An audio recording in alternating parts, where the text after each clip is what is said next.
नमस्कार दोस्तों, EPS 95 pensioners के लिए सुप्रीम कोर्ट की तरफ से बड़ी खबर आ रही है। दोस्तों सुप्रीम कोर्ट में 24/8/2021 को जो सुनवाई होनी थी वो सुनवाई पूरी हुई है।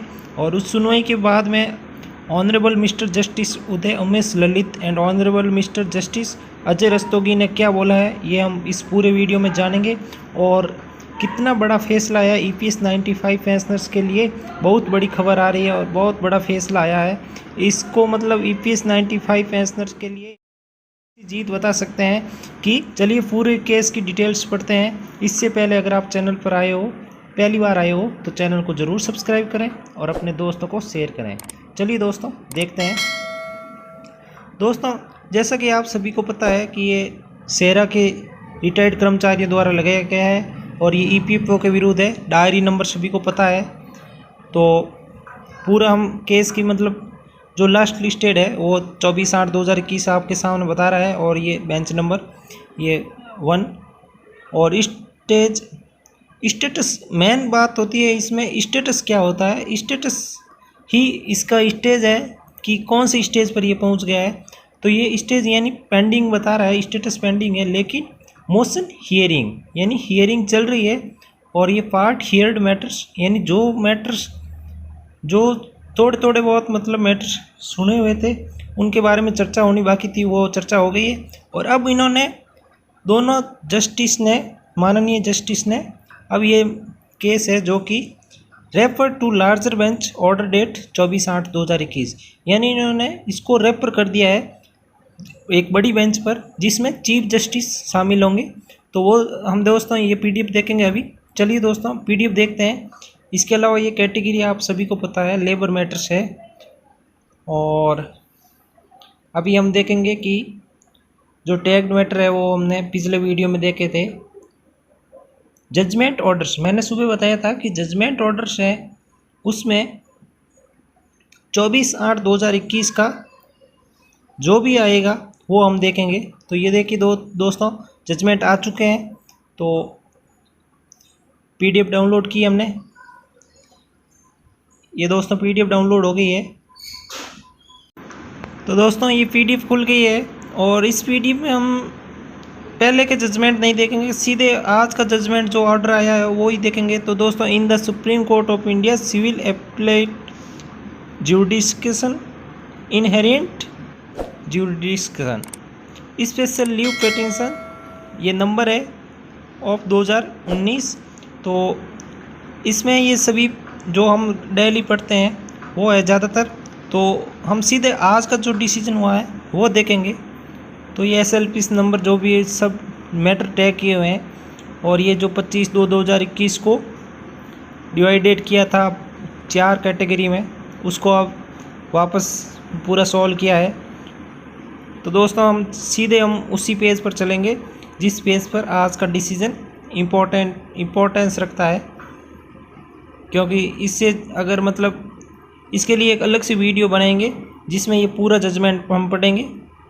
अभी के लिए हम जो आज क्या हुआ था, पूरा ऑर्डर क्या निकले हैं वो देखेंगे। एक बड़ी जीत बताई जा रही है।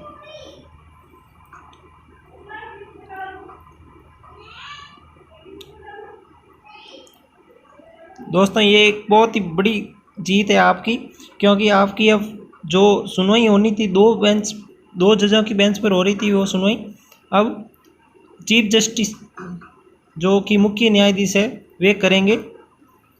और इन्होंने बताया है कि mister Sundaram replied upon the observation that pension retires and provident fund retires did not form a homogeneous class and that the rules governing the provident fund scheme were entirely different from the rules governing pension scheme।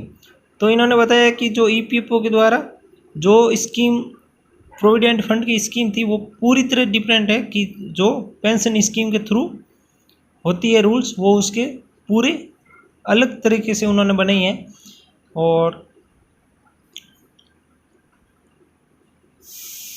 और इन्होंने बोला है under the former scheme the contribution made by the employer and the employees during the employment of the employee would be made over to the employee along with interest accrued thereon at the time of his retirement.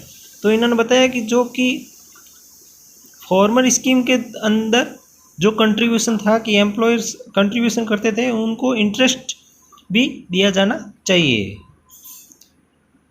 तो ये obligation हुआ था on the part of the operators of the provident fund scheme would come to an end after the retirement of the employee, whereas the obligation under the pension scheme would begin when the employee retired। जब employ retire होता है तब ये उसको obligation होता है। तो under the former scheme the liability was only to pay interest on the amount deposited and to make over the entire amount at the time of his retirement.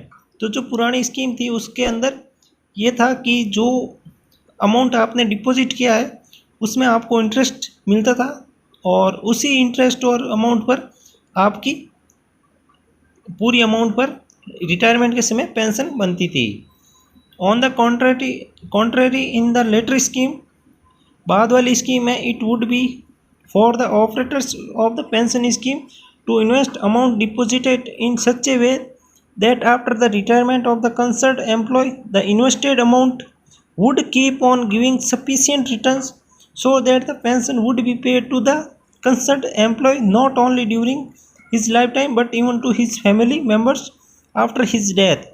तो ये उन्होंने बोला है कि जो नई स्कीम है इसके अंदर रिटायरमेंट के बाद में जो इन्वेस्टेड अमाउंट थी आपकी उसको मतलब उस पर इतना सफिशिएंट रिटर्न आना चाहिए कि न केवल ये पेंशनर्स को उचित पेंशन दे तथापि इसके मतलब जो फैमिली मेम्बर्स हैं उनको भी ये पेंशन मिलती रहे। ये इन्होंने अपने ऑर्डर्स में बोला है। इसके बाद में और बोला है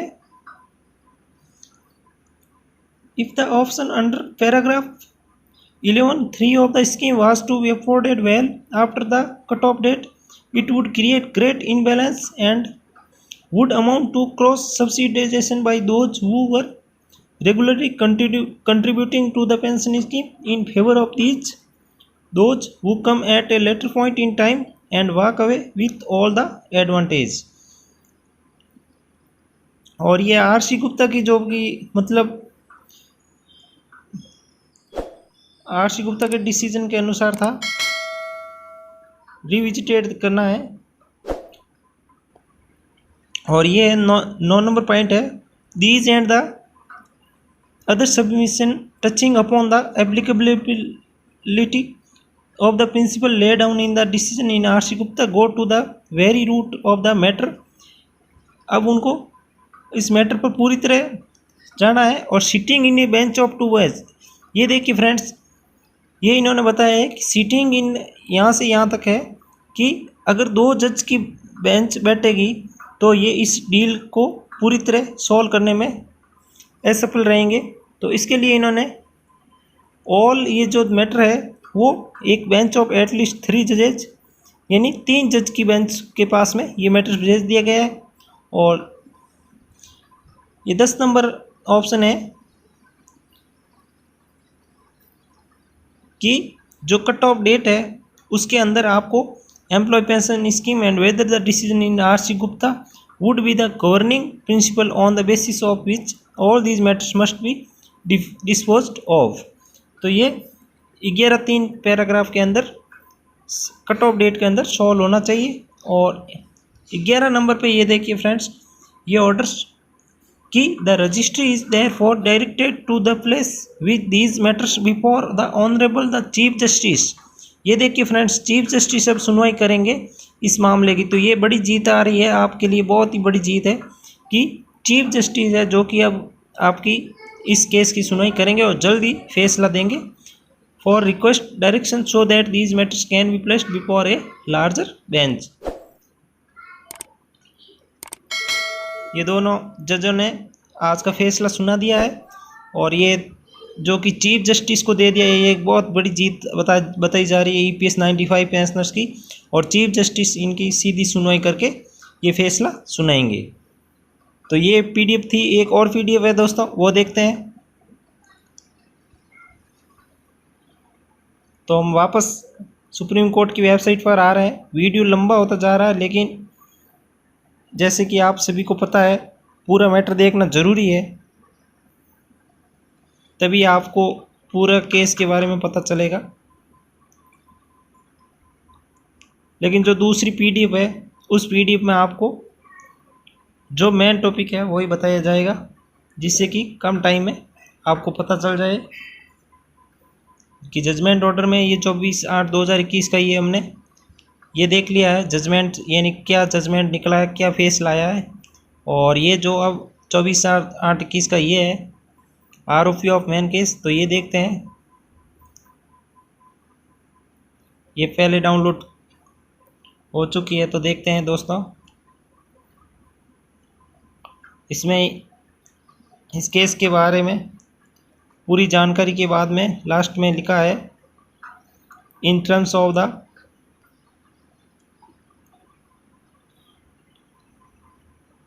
honourable Mister Justice Uday Umesh Lalit pronounce the order of the bench comprising his lordship and honourable Mister Justice Ajay Rastogi. तो इन्होंने दोनों ने दिया है जजमेंट कि in terms of the order pronounce the registry is directed to place these matters before the honourable the chief justice for request direction so that these matters can be placed before a larger bench. तो दोस्तों इन्होंने कहा है कि जो orders आप हमने दिए हैं इन ऑर्डर्स के मतलब थोड़े जो चीफ जस्टिस है उनके द्वारा डायरेक्शन दी जानी चाहिए कि ये सही जो ऑर्डर्स निकले हैं वो सही है या उनको उनमें सुधार हो। तो ये लार्जर बेंच के अंदर यानी 3 जजेज की बेंच बैठेगी और अब ये फाइनल डिसीजन आने वाला है। ये अपडेट है दोस्तों। तो थैंक्स दोस्तों, ये आपके लिए आज ऑर्डर आ चुके हैं। तो ये एक आपके लिए बड़ी जीत बताई जा रही है, एक मतलब आप जीत के बहुत नज़दीक पहुंच गए हो। तो ये दोस्तों अपडेट थी। थैंक्स दोस्तों वीडियो देखने के लिए, और प्लीज़ दोस्तों वीडियो को लाइक ज़रूर करें, और अगर कुछ समझ नहीं आया तो आप कमेंट बॉक्स में बताएं, आपको वापस बता दिया जाएगा। थैंक्स दोस्तों, तब तक के लिए जय हिंद जय भारत।